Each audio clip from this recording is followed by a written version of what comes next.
Imagine this. A crowd screaming outside a stadium. Men crying when a cricketer gets out. People abusing strangers online because someone criticized their favorite actor. Families fighting over political parties during dinner. Fans stealing thousands of liters of milk to pour on film posters, treating celebrities like gods. Pause. Why does someone who has never met you control your mood? Why does their success make you feel tall? Why does their failure make you angry? Why does a speech by someone powerful give you confidence? And here is the dangerous question.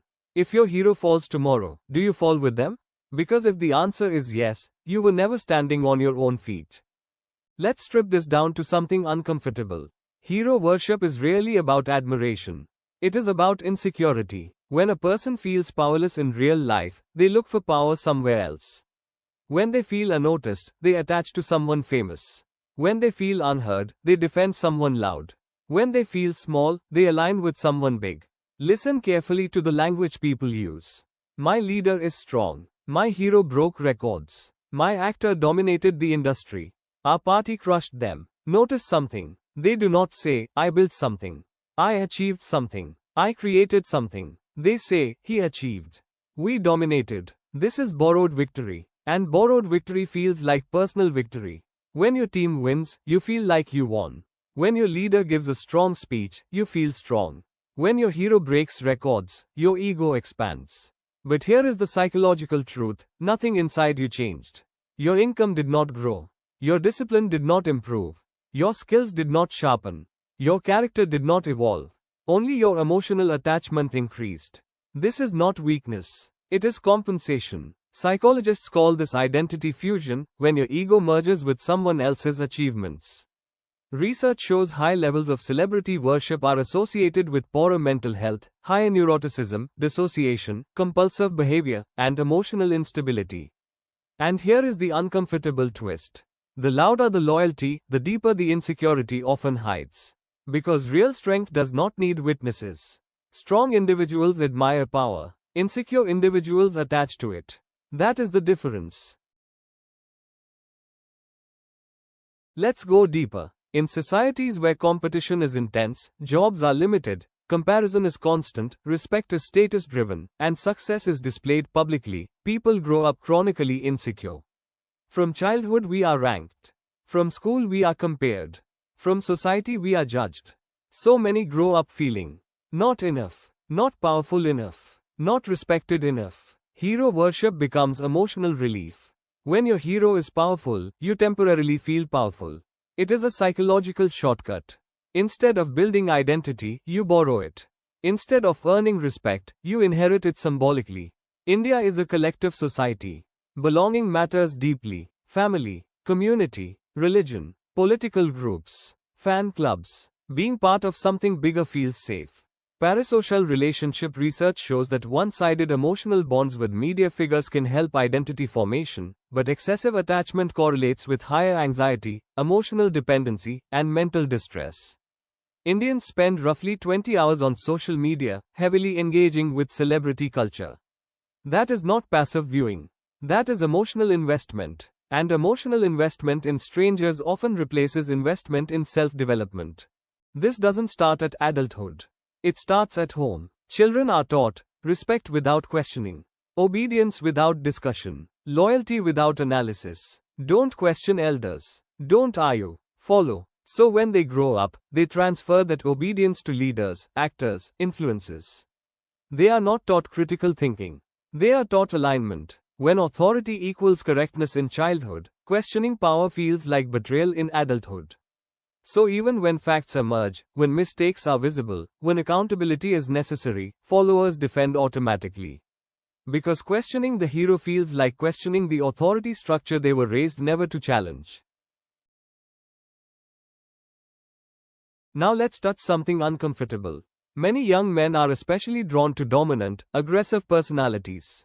Why? Because society tells them, be powerful, be respected, never look weak. But when real life feels average, uncertain jobs, low confidence, limited control, they seek symbolic masculinity.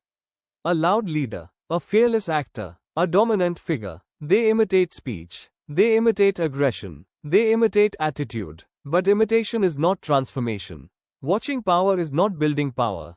Real strength is discipline, emotional regulation, consistency, competence, not shouting, not fighting strangers online, not defending people who don't know you exist. Hero worship is addictive because it gives three things instantly: belonging, validation, identity. You don't need to build character. You just pick a side. You don't need to create success. You defend someone successful. You don't need discipline. You need loyalty. That is easier. But when your identity is self-built, criticism does not shake you. When your identity is attached to someone else, criticism feels personal. That is why debates become aggressive. You are not defending a public figure. You are defending your ego. And ego defense is emotional, not rational.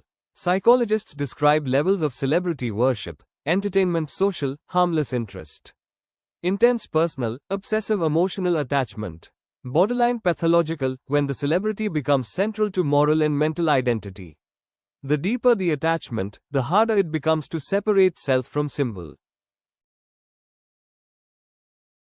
This is not conspiracy. It is psychology. Strong personalities are easier to market than complex policy.